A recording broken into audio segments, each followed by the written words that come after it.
Pemerintah memastikan akan mengumumkan paket kebijakan ekonomi Jili 3 pada hari Kamis. Pekan ini paket kebijakan itu lebih fokus pada kemudahan perizinan di sektor pertanahan dan agraria. Menurut Sekretaris Kabinet Pramono Anung, paket kebijakan Jili 3 akan membuat dunia usaha lebih ramah bagi investor sekaligus memberikan proteksi kepada pelaku usaha di dalam negeri. Antara lain soal perizinan di sektor pertanahan dan agraria yang selama ini terkesan rumit akan dipermudah dan disederhanakan. Menurut Pramono, Presiden juga akan segera mengumpulkan para kepala daerah untuk mengawal perubahan yang diputuskan pemerintah pusat. Hal yang segera akan dilakukan dan diumumkan, mudah-mudahan pada hari Kamis nanti akan kami umumkan, yaitu mengenai kemudahan perizinan di sektor pertanahan dan agraria, yaitu sektor yang selama ini sangat memberikan kesan kerumitan bagi siapapun, nanti akan dipermudah dan mudah-mudahan sekarang sedang dihitung, angkanya itu benar-benar signifikan untuk penyelesaian proses perizinan. HUT TNI yang mengambil lokasi di Dermaga Indah, Kiat, Cilegon, Banten, ada ribuan atau belasan ribu prajurit tepatnya Rike yang upacara HUT TNI yang ke-70, TNI mengerit yang merupakan gabungan dari Angkatan Udara, Angkatan Darat, dan juga Angkatan Laut. Adapun gladi bersih yang akan dilaksanakan pada pagi ini dihadiri secara langsung oleh Panglima TNI Jenderal Gatot Nurmantio, didampingi oleh Kepala Staf Angkatan Darat Jenderal TNI Mulyono, Kepala Staf Angkatan Laut Laksamana TNI Ade Supandi, dan Kepala Staf Angkatan Udara Marsikal TNI Agus Supriyatna. Rika, nanti pada saat gladi bersih ini dimulai, tepatnya nanti bagaimana kira-kira gambaran acara pada saat atau puncak peringatan tanggal 5 Oktober 2015 nanti defile akan masuk dari sisi kiri panggung, tepatnya yang berada di samping, hingga berakhir di bagian kanan panggung, dan bisa dilihat ini sudah ada begitu banyak alutsista Rika yang disiapkan, baik kapal tempur dan juga memang dalam rangka HUT ke-70 TNI ini, tahun ini atau tahun 2015, TNI mengambil tema bersama rakyat TNI kuat, hebat, profesional, siap mewujudkan Indonesia yang berdaulat, mandiri, berpribadian. Adapun juga perlu kami informasikan bahwa pasukan yang terlibat parade dan defile adalah Batalion Gabungan Pamen TNI dengan jumlah personil sebanyak 269, Brigade Upacara 1 Gabungan TNI sebanyak 809 personil dan terdiri dari POM TNI, WAN TNI, dan Akademi TNI. Alutsista yang dikerahkan Rike dari ketiga angkatan sebagai background antara lain untuk TNI Angkatan Darat mengerahkan 6 tank Scorpion, dan juga Angkatan Laut ini bisa disaksikan ada kapal perang. Tidak lupa ada demo dan juga aerobatik yang akan ditunjukkan oleh gabungan dari TNI Angkatan Udara. Kami akan terus memantau bagaimana jalannya gladi bersih yang kira-kira akan dimulai pada sekitar pukul 9 nanti untuk menggambarkan situasi pada puncak pelaksanaan HUT TNI pada hari Senin 5 Oktober nanti. Untuk sementara demikian, Rika kembali ke studio. Terima kasih Jessica Wawor melaporkan. Kita ke informasi lain, pemirsa. Selain persoalan kabut asap, kini listrik padam di Sumatera Selatan menjadi permasalahan.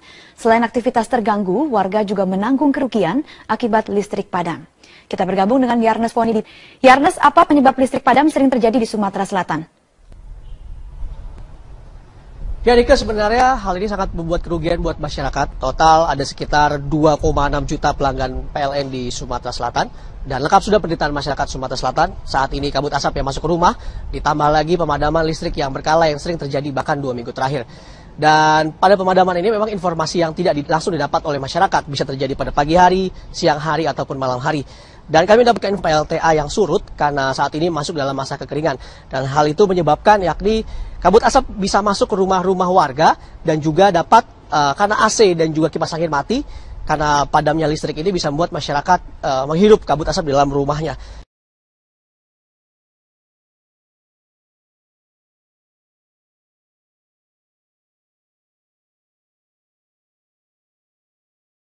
Pihak PLN. Dengan kondisi musim kemarau sekarang, beberapa PLTA itu tidak bisa beroperasi. Kalaupun bisa. Tapi juga jadi, dan PLN menyatakan defisit daya sekitar 225 sampai dengan 240 megawatt. Berikut petikan wawancara dari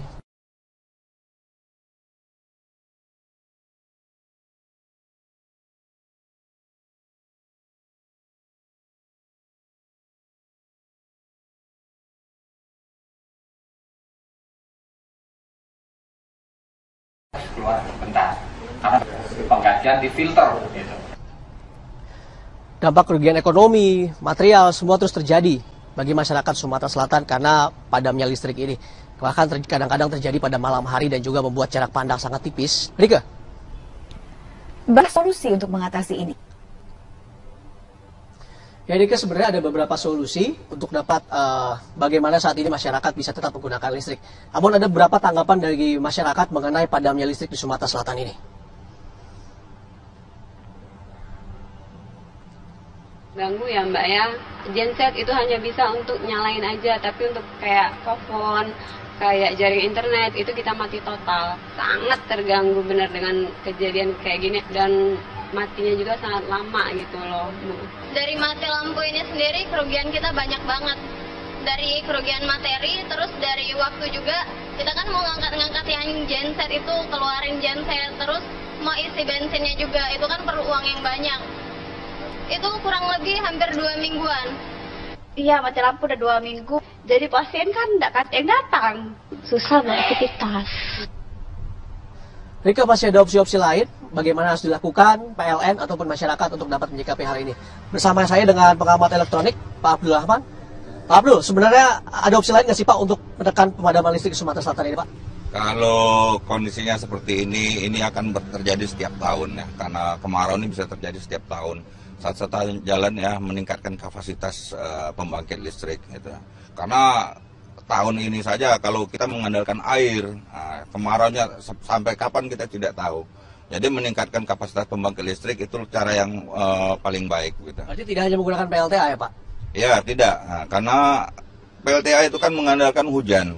Nah kalau kemarau seperti ini ya dia tidak bisa beroperasi seperti yang sudah dilaporkan PLN gitu. Oke Pak, Bapak pernah lihat PLTA tes di Sumatera Selatan ini bagaimana Pak?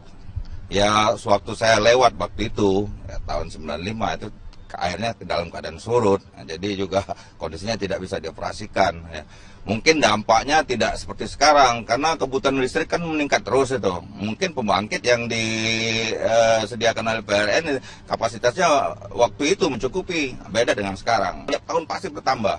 Nah itu solusi ke depan harus diperhitung dengan cermat ya, bagaimana caranya supaya meningkatkan kapasitas pembangkit itu sesuai dengan kebutuhan masyarakat. Oke, sekarang berarti masih kurang ya Pak kapasitas pembangkit buat masyarakat Sumatera Selatan ya. Itulah petikan salah satu wawancara saya bersama dengan pengamat elektro. Memang PLN harus mengambil sikap untuk dapat membantu masyarakat Sumatera Selatan ini karena saat ini defisit listrik terus masih terjadi. Rika. Terima kasih Yarnes Foni bergabung langsung dari Palembang, Sumatera Selatan.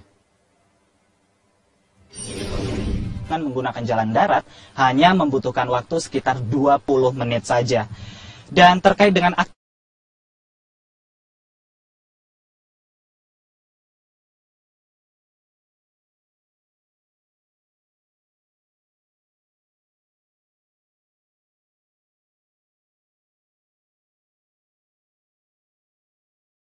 juga pengunjung bisa makan-makan. Timur pantai ini ada banyak pondok yang bisa dimanfaatkan oleh para pengunjung untuk menyantap menu seafood yang telah disiapkan oleh para pengelola di sini. Dan juga memancing di sini karena di sebelah selatan pantai ini berupa karang, maka banyak sekali ikan di sana yang bisa dipancing oleh para pengunjung. Dan yang terakhir, fenomena sunset yang paling penting. Jika pada sore hari, karena ini letaknya di sebelah barat, ini membuat fenomena sunset sangat mudah untuk disaksikan pada sore hari. Dan Rike, yang perlu kami sampaikan di sini adalah memang pengelolaan di Pantai Lampu ini sudah cukup baik. Namun masih ada ratusan wisata di Provinsi Aceh yang masih kurang perhatian oleh pemerintah setempat. Lalu langkah apa yang akan dilakukan oleh pemerintah provinsi untuk memaksimalkan potensi wisata yang ada di Provinsi Aceh? Berikut adalah liputannya, Rike. Selain kota Sabang, masih banyak tempat di Aceh yang memiliki potensi wisata luar biasa, khususnya wisata alam. Mulai dari pantai, perbukitan, serta air terjun yang masih sangat alami. Menurut Dinas Pariwisata Aceh, provinsi ini memiliki sekitar 800 wisata unggulan yang tersebar di berbagai daerah kabupaten kota. Hanya saja, tidak semua lokasi tersebut telah dikelola dengan maksimal oleh pemerintah setempat. Salah satunya adalah kawasan puncak tebing Lamreh yang ada di Kabupaten Aceh Besar. Di sini, pengunjung bisa menikmati panorama laut dan bukit yang sangat menawan. Tapi sayang, akses ke lokasi ini masih sangat terbatas. Begitu juga dengan pengelolaannya. Keterlibatan pemerintah yang minim membuat manajemennya tidak memenuhi standar pariwisata. Tempatnya bagus, pemandangannya juga keren. Sayangnya aja kurang dikelola aja dia sama pemerintahnya. Iya, semoga aja kalau udah kesini lagi, jalannya udah bagus, tempatnya udah dikelola, udah lebih rapi, lebih layak lah buat wisatawan. Menanggapi hal ini, Dinas Pariwisata dan Budaya Aceh akan lebih gencar